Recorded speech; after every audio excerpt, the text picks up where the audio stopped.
Saludos cordiales. Vamos a desarrollar algunos conceptos importantes para poder introducir las temáticas que vamos a desarrollar en nuestro módulo 2. Este video está basado en un material que tienen disponible en la plataforma, preparado por nuestra directora académica y coordinadora del curso, la Magíster Dora Argüello Núñez, y adaptado por el docente quien les habla, el profesor José Palacios. Vamos a hablar un poquitito de algunos de los elementos y sobre todo fundamentos de lo que entendemos como educación superior. Según la teórica que tenemos disponible aquí en el resumen, que es Yolanda Campos, tiene raíces etimológicas importantes en la lengua latina y se refiere a dos conceptos que son educare y educere. El primero tiene que ver justamente con un proceso de alimentación y nutrición desde el exterior, de afuera hacia adentro. Es una relación entonces que demuestra asimilación de valores sociales. Entonces es un proceso externo. Y el otro vocablo vendría a ser educere, que es un conjunto de disposiciones que se van desarrollando, pero de forma interna. Entonces, el primer concepto habla de algo externo que afecta a lo interno en la persona, y el segundo concepto vendría a ser una predisposición interna que está enfocado a sus cualidades individuales y a sus potencialidades. Entonces, la integración de estos dos conceptos se entiende como nos hace entender que el proceso de educación viene a ser por un lado externo y por otro lado interno, y ambos se complementan. En cuanto a la definición de educación, vamos a ver que varios autores intentan hacer esta definición de educación. Por ejemplo, Ricardo Nassif la describe como una formación del hombre mediante las influencias justamente exteriores, conscientes o inconscientes. Él habla de que hay elementos que se pueden hacer de manera intencional, y hay otras que de por sí, por el solo hecho de existir, también afectan al individuo.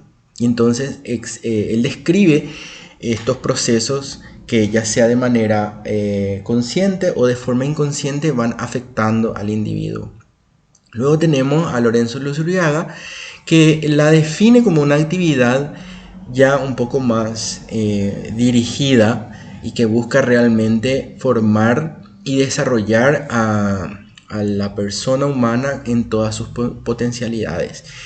Y esto un poco se complementa con lo que dice Kant acerca de la cultura, que dice que solamente a través de este proceso llamado educación el hombre puede ser llegado a moldear o llevado a ser moldeado de acuerdo a su entorno, de acuerdo a la cultura, y que solamente a través de este proceso intencional el hombre puede llegar a desarrollar sus potencialidades. En cuanto a las características de la educación, podemos ver de que esta es una situación dinámica y también que se va adaptando en todo el proceso vital del hombre en sus diferentes etapas de desarrollo. Y cuando nosotros hablamos de la educación, sobre todo hablamos de una actividad intencional que tiene un objetivo, y que ese objetivo está orientado al perfeccionamiento de la persona en cuanto al desarrollo de su potencial, y por eso la educación como tal es una función social muy importante y hasta, dice el material, crucial para la supervivencia de la cultura.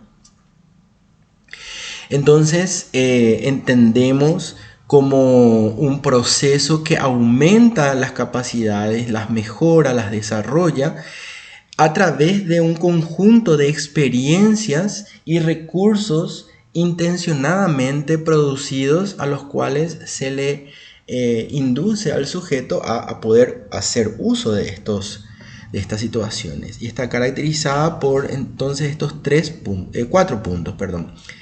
Está inmersa en una realidad constante porque la educación es una presencia permanente en nuestra vida, no solo dentro de las instituciones, sino en que aprendemos dentro de la familia, nuestro círculo de amigos y también en las instituciones desarrolladas para el efecto, y todo eso influye en nuestra lectura desde nuestra subjetividad. Por otro lado, decíamos que en este caso la educación es un proceso consciente, ya que tiene un rumbo definido, tiene un inicio, tiene un proceso que tiene que ir generándose, y tiene también en este sentido procesos de control como el de las evaluaciones para ir monitoreando el desarrollo de ese proceso.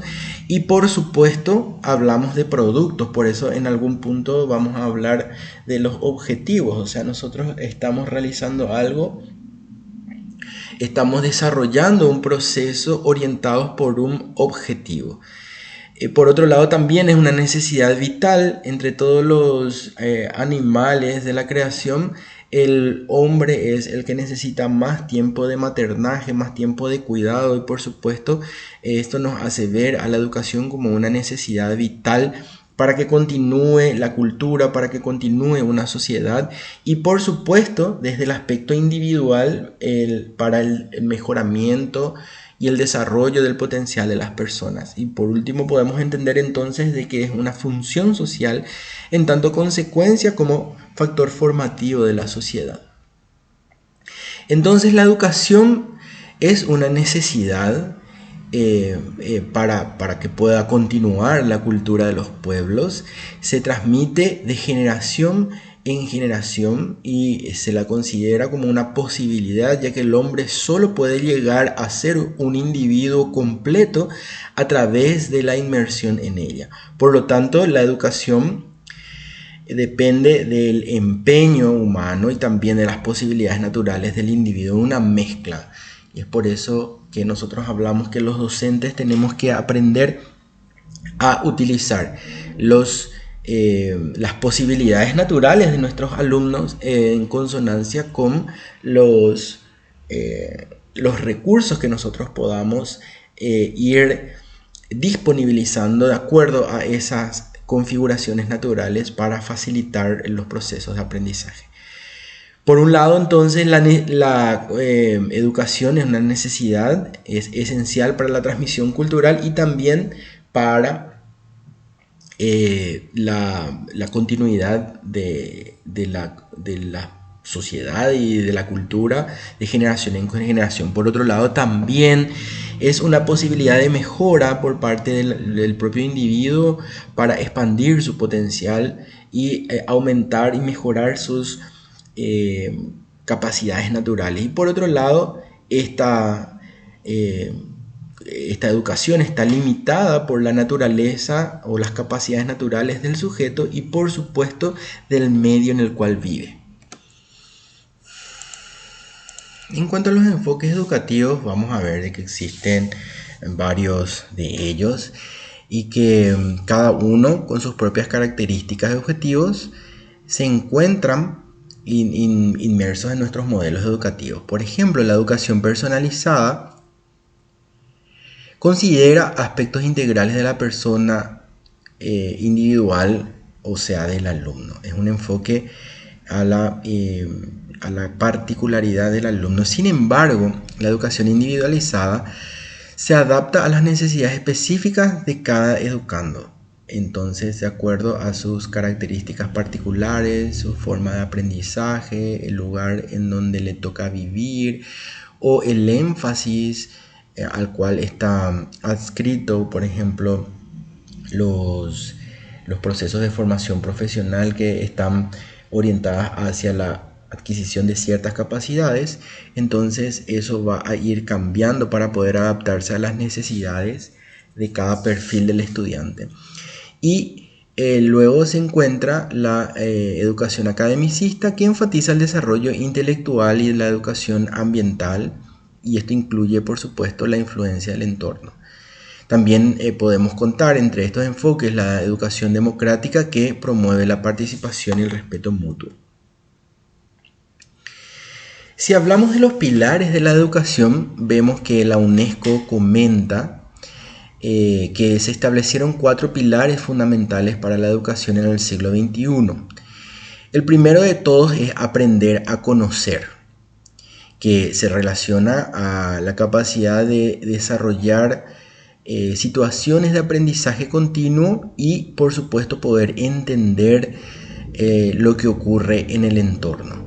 El segundo sería aprender a hacer, y está orientado a adquirir habilidades en el aspecto práctico. Y por supuesto aquí podemos hablar de las actividades y del diseño de las mismas, orientado a la adquisición de competencias profesionales.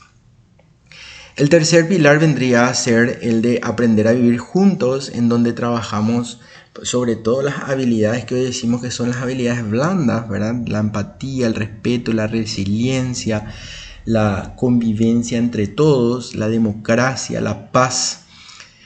Y el último vendría a aprender a ser, no a hacer, sino a ser. Y aquí estamos hablando desde un punto de vista ontológico, promoviendo el desarrollo integral y la autonomía del individuo para apuntar los aportes que él mismo pueda hacer a la sociedad desde sus características individuales.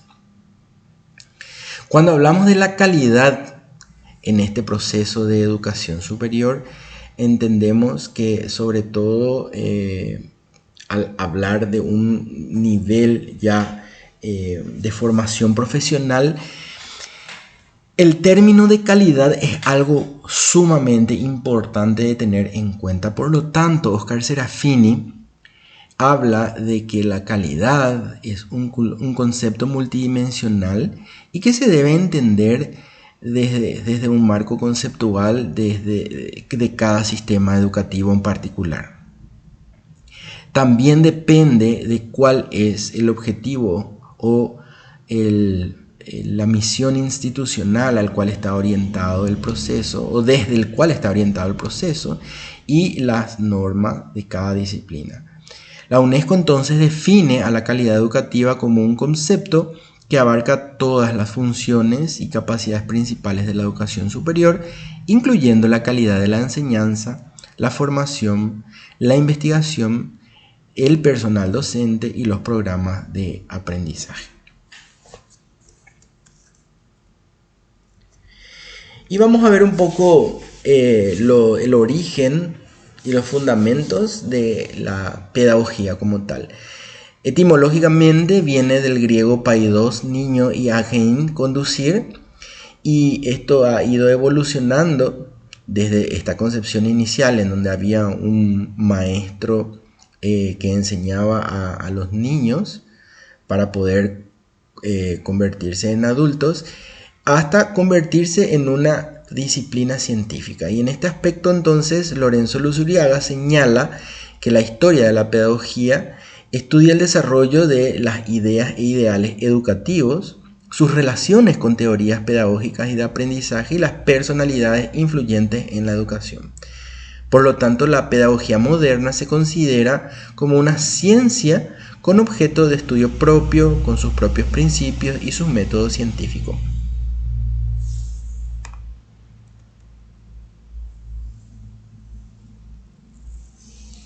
En cuanto a sus fundamentos y conceptos, la didáctica considera que ella en sí es un arte, pero al mismo tiempo es una disciplina. De acuerdo a su origen etimológico, vamos a ver que viene de otro idioma diferente, ¿verdad? En este caso proviene del griego didaskein, que significa enseñar, y tekne, arte. En este sentido, Juan Amos Comenio considera que la didáctica es un artificio universal para enseñar a todos, para saber enseñar a todos. La didáctica entonces en la actualidad se enfoca en la reflexión y el análisis de este proceso de enseñanza-aprendizaje, buscando mejorar las prácticas educativas. Por lo tanto, decíamos, también puede considerarse como ciencia, ya que tiene como objeto de estudio y métodos científicos propios, tiene sus propios métodos de estudio.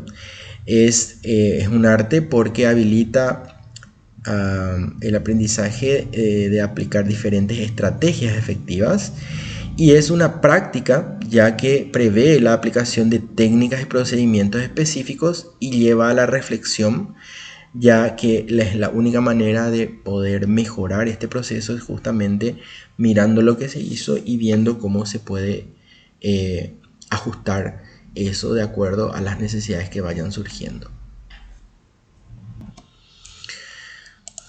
A continuación vamos a ver algunos de los puntos que existe en nuestra Carta Magna relacionada a la educación.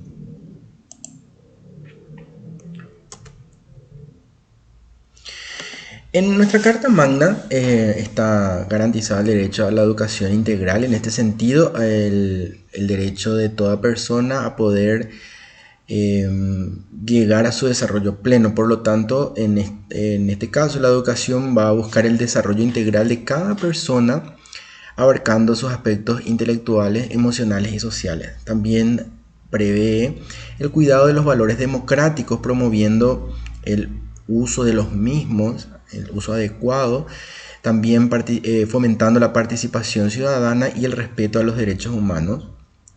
Habla asimismo de la no discriminación, enfocándose en la eliminación de los prejuicios y de todo tipo de discriminación, promoviendo la igualdad y la inclusión de todos. Y también la erradicación del analfabetismo como un objetivo prioritario, garantizando el acceso a la educación básica para todas las personas dentro del territorio nacional.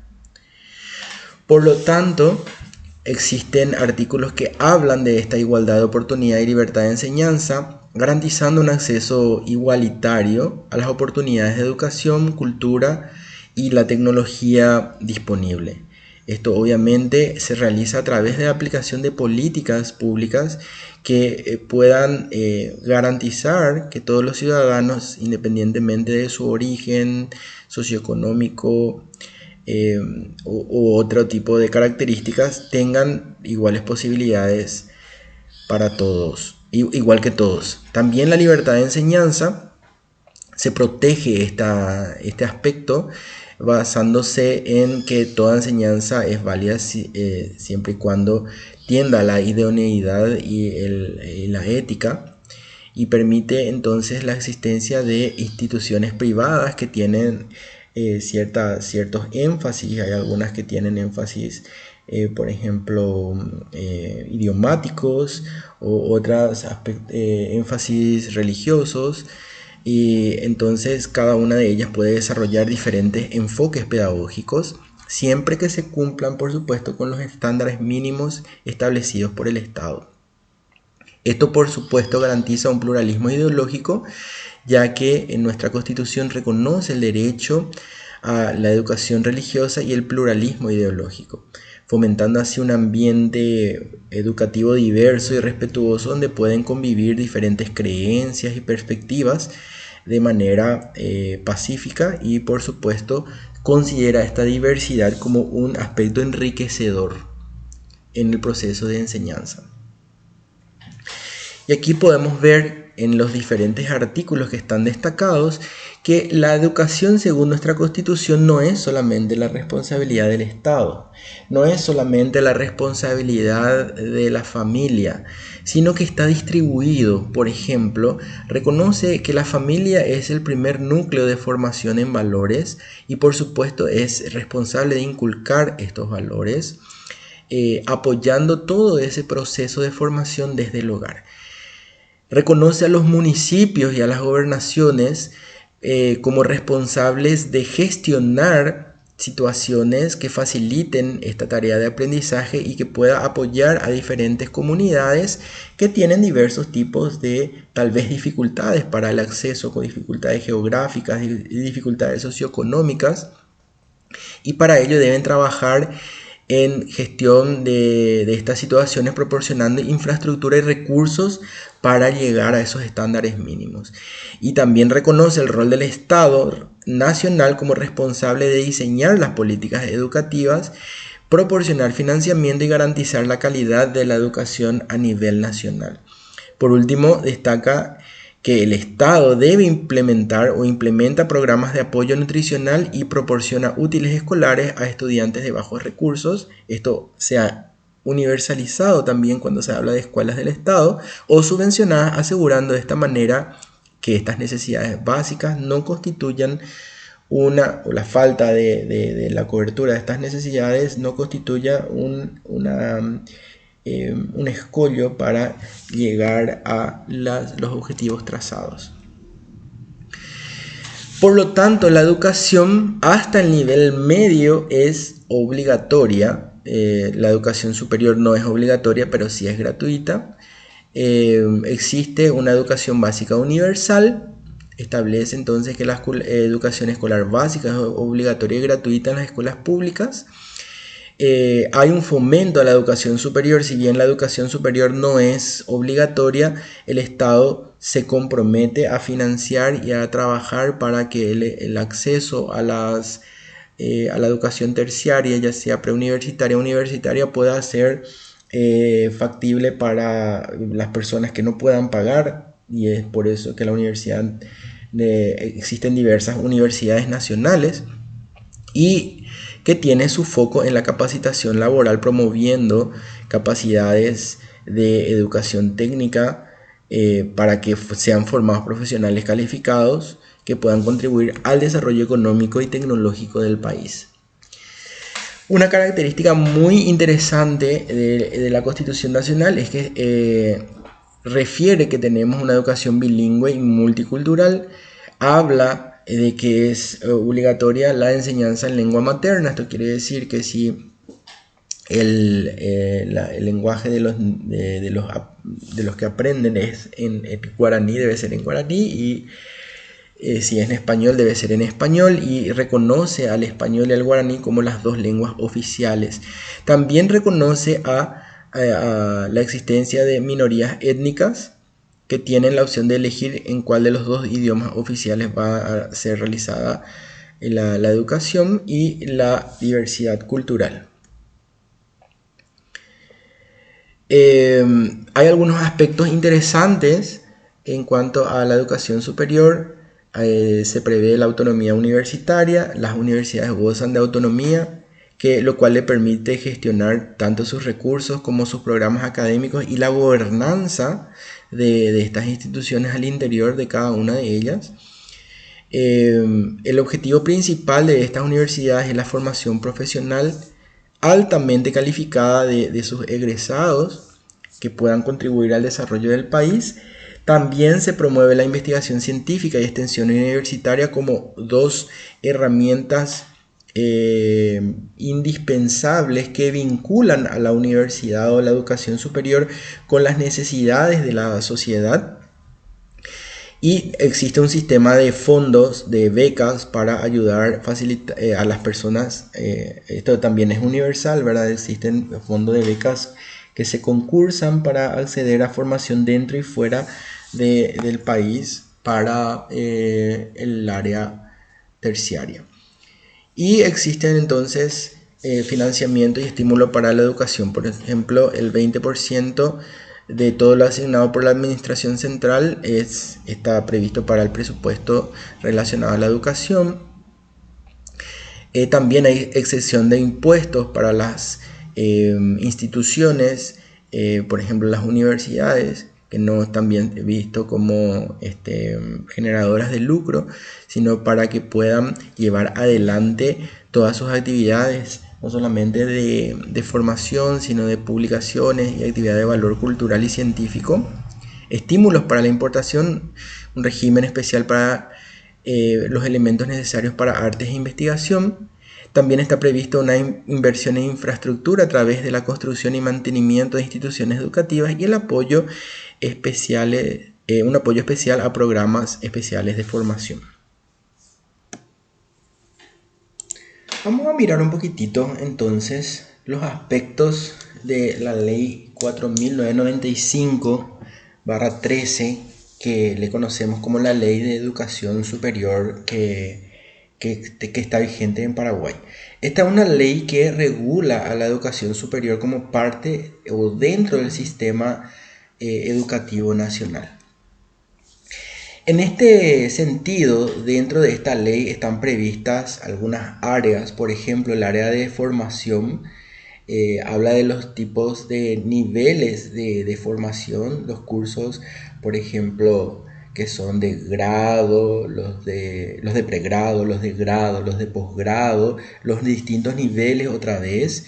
Y también habla de la producción de conocimientos y de la necesidad de la extensión de estos conocimientos hacia la sociedad. Y habla de que la educación, o reconoce la educación como un bien público fundamental para el desarrollo del país. Entonces, en el contexto de esta ley están previstas algunas instituciones, por ejemplo, a las universidades, que van a abarcar la formación de profesionales en las distintas áreas del saber. Se encuentran reconocidos los institutos superiores, en algunos casos también con sus cursos de grado y algunos de pregrado, o algunos cursos de posgrado orientados a cierto tipo de áreas específicas, y también los institutos de formación docente, que son los que preparan a los futuros profesores.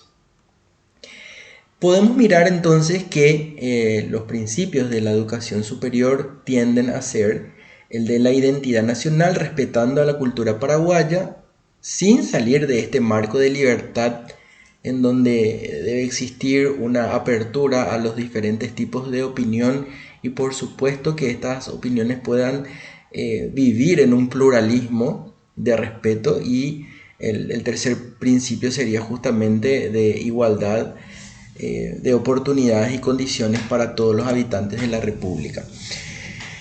Uno de los ámbitos que crea esta ley es el Consejo Nacional de Educación Superior, o CONES. En esta ley está prevista su conformación, cuáles son los representantes y de qué instituciones deben estar presentes o deben ser representadas, tanto a nivel de instituciones educativas como de instancias gubernamentales.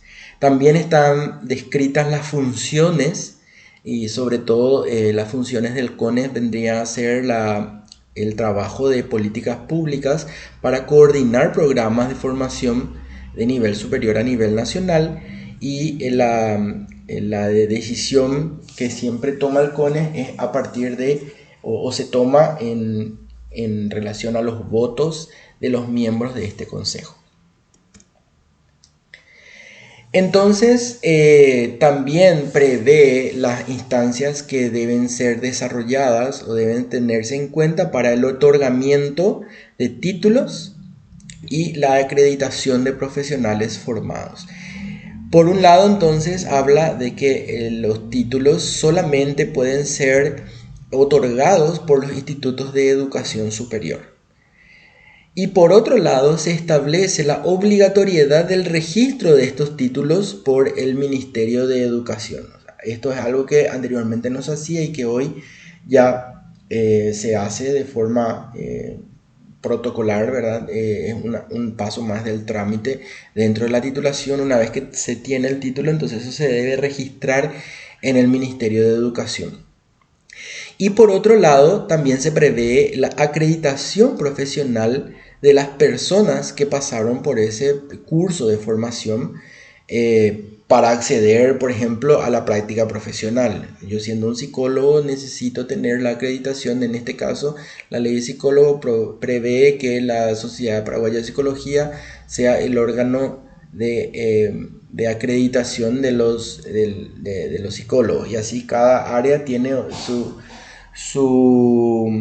institución designada para este proceso de acreditación profesional. Esta ley provee también, o prevé, mejor dicho, un presupuesto mínimo del 7% del presupuesto general de gastos de la nación, que debe ser necesariamente orientado a educación. Un 2% adicional para el área de investigación y la existencia de programas de becas y estímulos para estudiantes.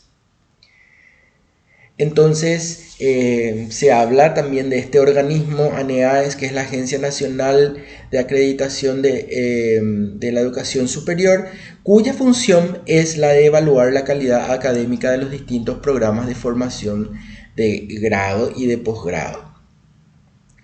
Esta agencia tiene una autonomía académica, administrativa y financiera, lo cual le permite ejercer esta rectoría sobre las distintas universidades e institutos, evaluando sus propuestas académicas de forma autónoma.